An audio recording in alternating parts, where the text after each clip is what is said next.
E agradeço realmente de estar aqui com essa turma da logística do Instituto Federal do Acre. E aí, Rubens, acho que a gente podia começar falando um pouquinho sobre alguns conselhos que você poderia dar para a gente com relação a como controlar a ansiedade. A gente estava conversando ontem, fazendo uma prévia dessa conversa, e ontem, inclusive, eu assisti uma live sua, você comentando que se você está nervoso, se você está ansioso, se você está com medo, se você está preocupado, fique tranquilo que todo mundo está assim, está todo mundo na mesma. Mas se você está tranquilo, sossegado, se você está de boa, você não entendeu o que está acontecendo. Acho que você poderia dar uns conselhos para a gente, como controlar essa ansiedade, como atravessar esse momento da melhor forma possível.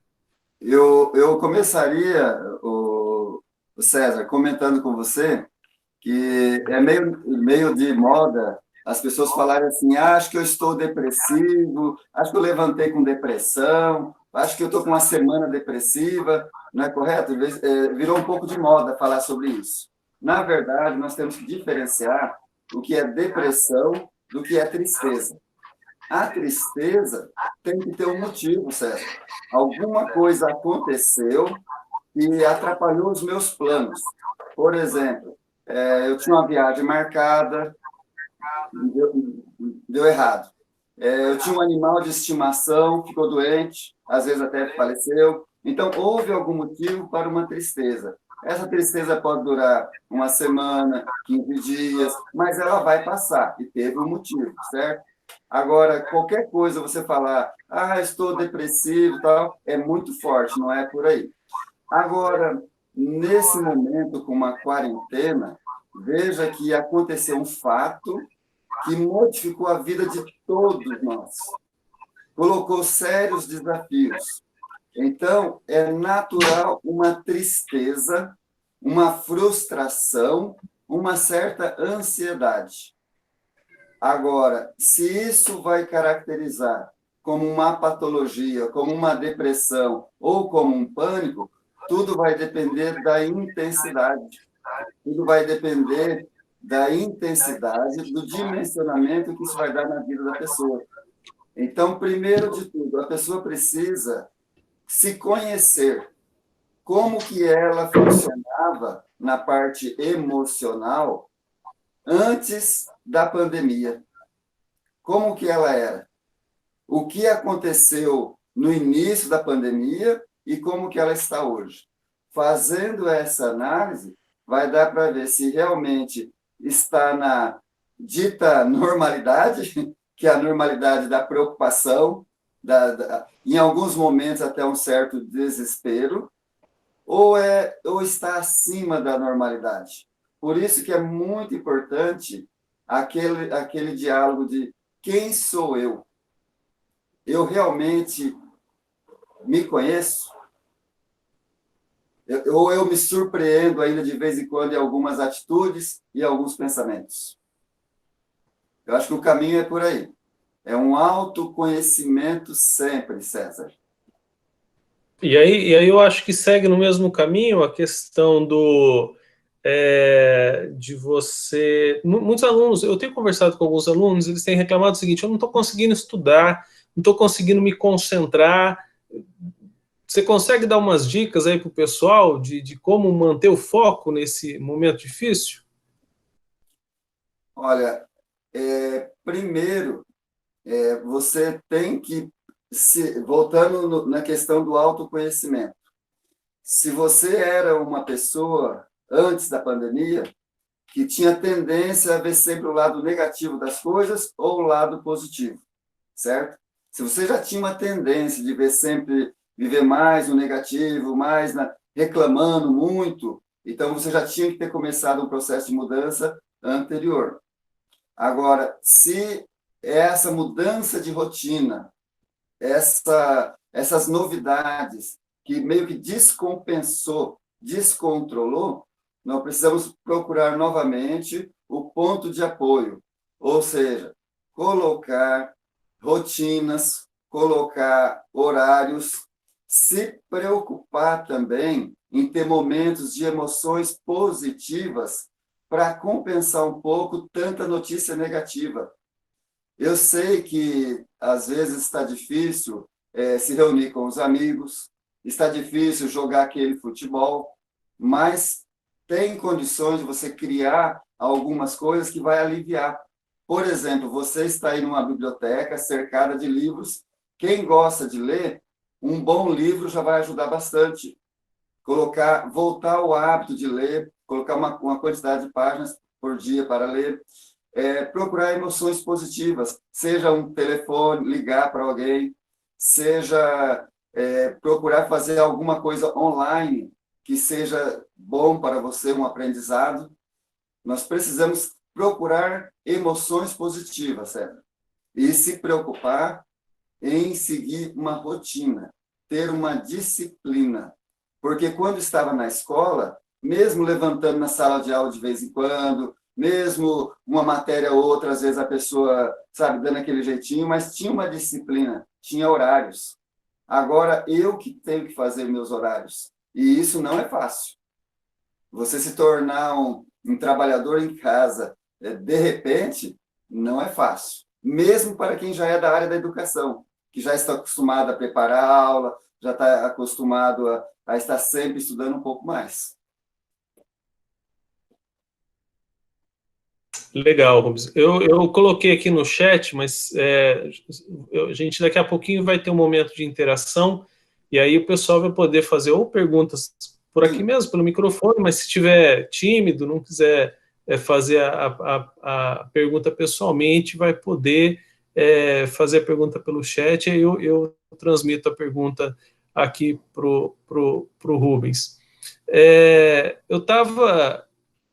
uma das razões, Rubens, que eu propus esse tema é que eu acabei, de certa forma, eu tive confessar para vocês que eu tive um momento de ansiedade, um pico de ansiedade, logo no início da quarentena.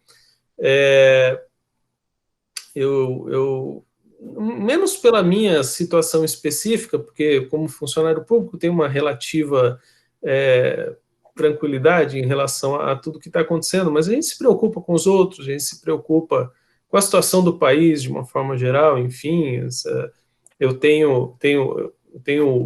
minha mãe tem 84 anos, então tem toda essa preocupação com o que pode acontecer, vários tios com idade avançada também, e eu confesso que eu tive, pelo menos na primeira semana, a Evelyn me trouxe, me puxou de volta, falou assim, eu preciso de você, fica aqui, porque tome jeito, porque senão não vai dar certo.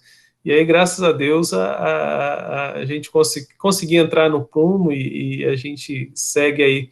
Mas eu acho que é um momento complicado para todo mundo, né, Rubens? E aí é importante ter a consciência também de pedir ajuda quando for preciso, né? Corretamente. Como você está narrando uma situação, César, então eu vou destrinchar um pouco mais esse assunto da ansiedade, certo? Existem vários níveis de ansiedade. Uma pessoa ter uma situação igual você teve, de preocupação porque a rotina mudou de repente, isso causa até um certo afobamento, a falta de ar, uma insônia, isso pode acontecer, uma crise de ansiedade ou de pânico, todos nós podemos ter em algum momento da nossa vida. O corpo, às vezes, ele dá os sinais que o limite dele foi alcançado. E isso pode acontecer com todos nós. Agora, o que nós temos que cuidar é se essa ansiedade se transformar numa ansiedade generalizada. Ou seja, esse sentimento de preocupação que você teve se tornar uma rotina durante dias, meses, sabe, vários dias seguintes, a pessoa que não desliga, ela está sempre sofrendo, ela está sempre tendo as mãos úmidas, os pés, grande preocupação excessiva, aí já é um transtorno de ansiedade que já está se generalizando. Acima do transtorno de ansiedade, aí vem o pânico. O pânico já seria o ápice, já seria a crise maior, e isso está acontecendo também. E quando acontece o pânico, como que você diferencia um do outro? Na ansiedade generalizada, você consegue até levar a sua vida, você consegue até trabalhar aos trancos e barrancos, você até consegue. Mas na crise de pânico, você vai parar na Santa Casa, achando que está tendo um ataque cardíaco, você sai fora um pouco da sua realidade, você sente dores, você, você sente dores no estômago, você tem medo da morte. Bom, enfim, César, são sintomas horríveis. Normalmente as pessoas dizem o seguinte, que é sentimento de que está enlouquecendo, de tão forte que são. Isso aí é a crise de pânico. Não tem como tratar a crise de pânico, síndrome do pânico, somente com terapia. Aí tem que ser uma união do psiquiatra, psicólogo, família, se a pessoa tiver uma sua religiosidade, a sua espiritualidade, ela colocar em ação também, porque precisa de vários profissionais, porque é uma situação que não é necessário também, César, ter um gatilho, ter um motivo. Às vezes a pessoa está dentro da sala de aula, dentro da igreja, um ambiente tranquilo e tem crise naquele momento. Às vezes acorda de madrugada, César, com crise de choro, coração disparado e sentimento de morte. Tem que ir direto para a Santa Casa. Esse é o síndrome do pânico. Também as fobias, aquele medo de estar em público, querer ficar dentro de casa, num ambiente fechado, também é uma ansiedade, um início de um transtorno de ansiedade generalizada. Ele é mais chamado por agorafobia, que é a pessoa querer ficar isolada, sozinha nos seus cantos. Isso também pode gerar um outro lado da ansiedade, que é o toque. São aquelas tarefas repetitivas que a pessoa tem que fazer, porque se ela não fizer aquela tarefa, lhe causa muito sofrimento. Também é provocado por essa ansiedade. E por último... Aí, sem querer te interromper, já interrompendo, nesse caso entra também o caso das mulheres que estão fazendo faxina de manhã, de tarde, de noite, mas seria mais ou menos isso? O caso do toque é o seguinte, uma coisa é estar fazendo faxina cedo, à tarde, à noite, para preencher o tempo. Ou porque é uma pessoa que gosta de organização. Mas se ela falar assim, essa semana não vou fazer, vou ficar 3 dias sem fazer, ela consegue. Então, não é toque. No toque, não existe a possibilidade de não fazer devido ao grande sofrimento. É como se causasse uma dor na pessoa. Tem casos que a pessoa tem o toque de lavar a mão, ela lava a mão tantas vezes que até chega a sangrar, chega a machucar a mão, mas ela não consegue. E também tem a repetição de atos, né? Repetição de palavras. Tudo isso é a ansiedade. E, por último, como eu falei, o estresse pós-traumático, que é quando você, por exemplo, aconteceu um acidente em São Paulo num dia de chuva com você. Aí, passado algum tempo, você está morando em outra cidade, mas toda vez que o tempo de chuva aparece, o coração dispara, dá medo, porque o organismo já lembra do sufoco que foi aqueles meses lá atrás. Então, é o estresse pós-traumático. Tudo isso que eu falei, César, está ligado dentro da ansiedade. Depois tem mais um fator complicador que está ligado aí, que é a depressão. Muito legal. E eu acho que é engraçado, né? Porque a gente conversa com os amigos, conversa com o pessoal. A quarentena está afetando as pessoas de maneira diferente, né? É interessante isso, né? Como a quarentena afeta de modos diferentes cada pessoa, né? a interpretação de cada pessoa para a mesma situação é muito diferente. Só dando um alô, o Instagram caiu, viu? O som... Estava dando microfonia aqui, o pessoal estava dizendo que não estava conseguindo, estava dando conflito. Tranquilo, sem problema. Pode continuar, César. Não, era só para você falar um pouquinho que cada um é cada um, né? Então, as pessoas vão ser afetadas de maneira diferente, né? A gente não vai atravessar essa quarentena todo mundo da mesma forma, né? Não. Cada pessoa tem uma interpretação diferente para a mesma situação. Foi bom você falar nessa parte da interpretação, que aí eu colocaria um pensamento para o pessoal que está acompanhando nós fazer uma reflexão. Às vezes, César, em muitas situações, a nossa interpretação é uma interpretação disfuncional. Ou seja, é uma interpretação que não ajuda. É uma interpretação, vamos falar assim, é uma interpretação mentirosa. Vou exagerar, tá? Vamos falar no caso do preconceito. O que leva uma pessoa a acreditar que, por causa da cor da pele, ou lugar que a pessoa nasceu, ela é mais inteligente, ou mais, sabe assim, merecedora disso ou daquilo. Não é uma interpretação totalmente errada? Não é um pensamento que não tem função nenhuma? Essa mesma aplicação nós colocamos para as situações da nossa vida. Nós, às vezes, ao invés de agirmos, às vezes, de uma maneira lógica, racional, nós agimos muito pela emoção.